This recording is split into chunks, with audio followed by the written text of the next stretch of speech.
Hey everyone, Dan here. Before we get into it, if you enjoy these videos, please hit the like and subscribe button and keep in mind that these are my own thoughts, opinions, and ideas. These are not meant to be, nor should you take them as investment or trading advice in any way, shape, or form. Do your own due diligence, put in the work for yourself, and make your decisions based on that. Enjoy. All right, folks, here we are just after market close on Friday, August 11th. We're going to take a look at NIO today. And just to give you a run of the show here, we're going to start here on the Webull platform, put in some support and resistance and trend lines. So we're going to flip over to Thinkorswim, take a look at the channel, take a look at the TTM squeeze and RSI, and call it a video. So I don't know how long ago these levels were put in, but it was many, many months ago. And so I'm interested to see sort of how they held up, especially this downtrend line that sort of stemmed from back when I would have put this in. We would have been talking about levels where the support is losing strength, right? There's downtrend support here, and how that can tend to flip to downtrend resistance. And we see over the course of several months that is exactly what took place. And now we have 2, 3, 4, half a dozen or more, and even very recently, confirmation of that downtrend resistance still continuing to hold strong. So I'll just preface any additional levels that we'll put in with saying that that downtrend resistance is the most important thing for NIO to break if it's going to have a sustained uptrend in the near future.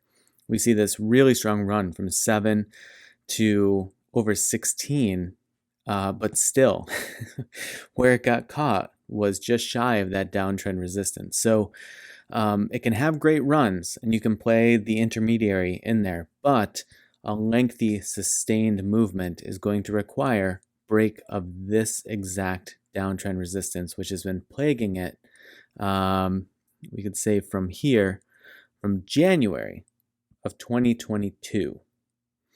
Which was established by this downtrend support that was confirmed in May of 2021. So I was, not pleased to see NIO in such a lengthy downtrend, but was pleased to see how that hypothesis of downtrend support transitioned to downtrend resistance clearly. One thing that I will note here is this gap. Let's just see where this is exactly. Low of 27.22. So it looks like it's about right here. It's not going to want me to put it exactly on the dot. So we'll put it there and just say that there's a gap in that area, and we'll put it, it's filled it up to about here.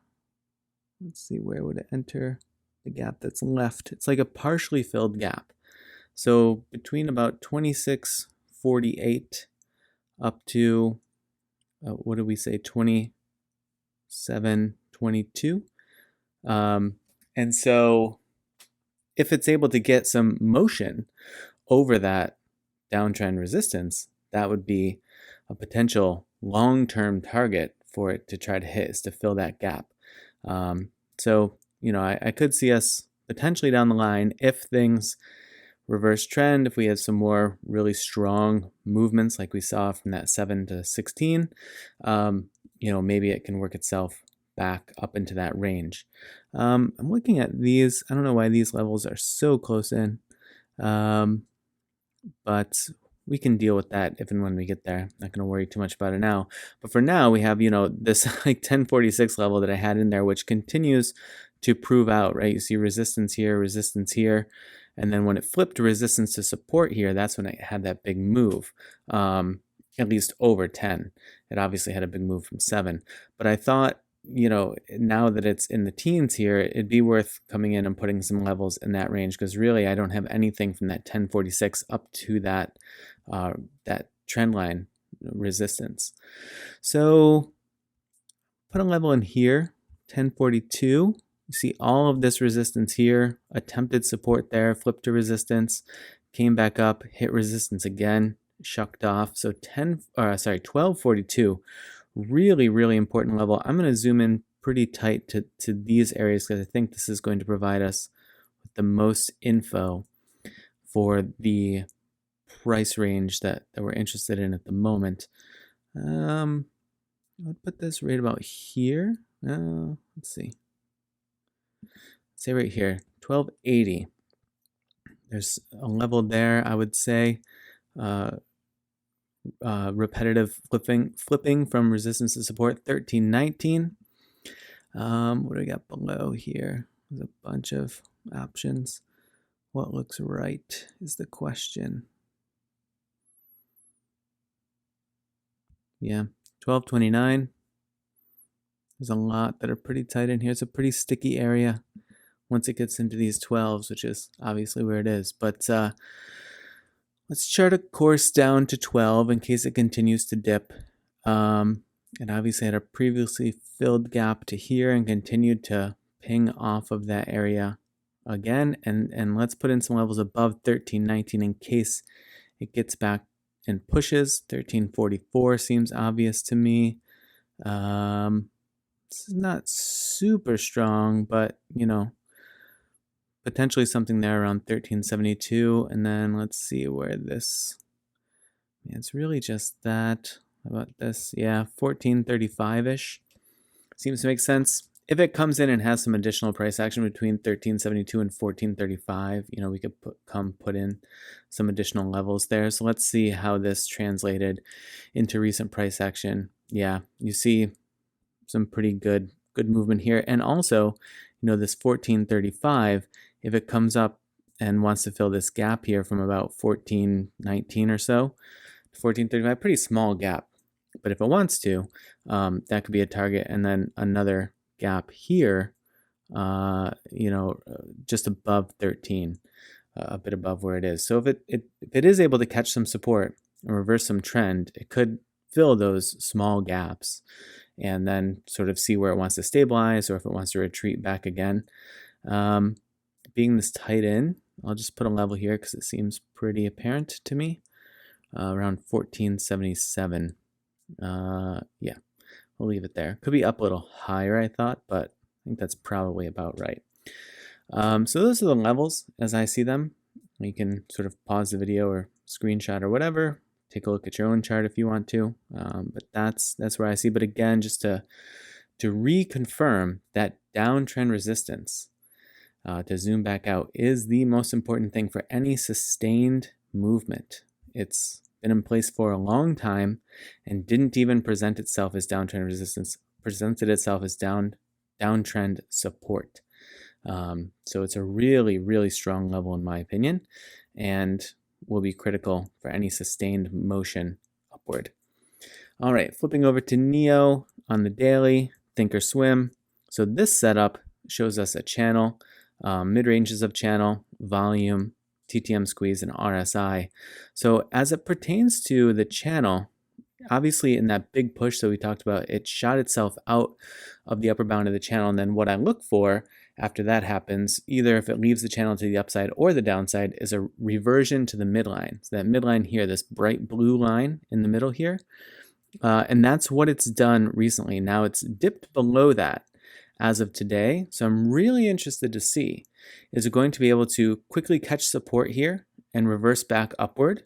Or is it going to lose that to maybe push toward the lower bound of the channel, which right now is about 1140. It will shift as the price action continues to accumulate day to day.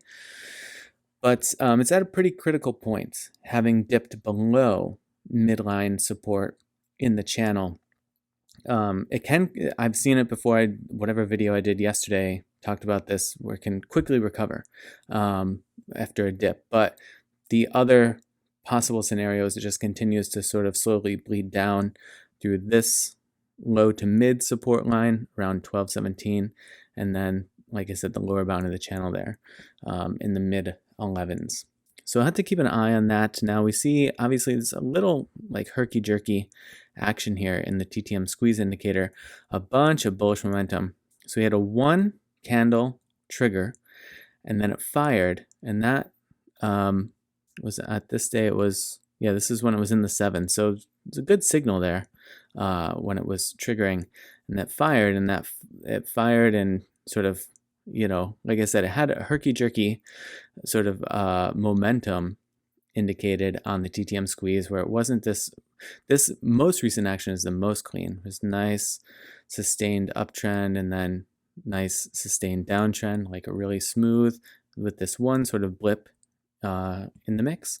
But this was all sort of like a bit all over the place, relatively flat, but some strong momentum days while still staying relatively flat. And then it wasn't until it pushed out of the upper bound of the channel that it really started to show the fruits of that momentum. So interesting kind of setup there. And now that it's dying down, obviously it was dying down here, right? And then it really jumped up again. So it's just going to be the thing to watch is what happens now that it's lost the midline here and that it's has a few days of diminishing bullish momentum.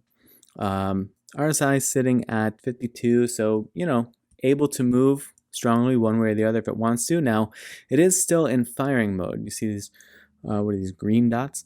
So it's not triggering again yet, indicating potentially accumulating sort of price action for a larger movement. Doesn't mean it can't make a large movement. And also if it is triggering, like you see here with the red dot, doesn't mean that when it fires it's going to make a really big movement. You see it here, right? Triggered, yeah, this is like a whole weird period. Triggered, fired for a day, and then triggered for a day, and then fired again, and it just kind of stayed pretty flat until it triggered again, and then it finally started to move. So it can certainly give you a bunch of, say, false positives, if we're going to call it that, misfires, I guess would be a pithy way to put it. But yeah, to me, that channel setup is sort of the most important thing at the moment to see if it can catch support there. You see this also has calls above 1251 per this setup, so it's sitting right there, very tight into that level. And so I'm interested to see if it catches support around that mid 12 level, if that continues to hold or not.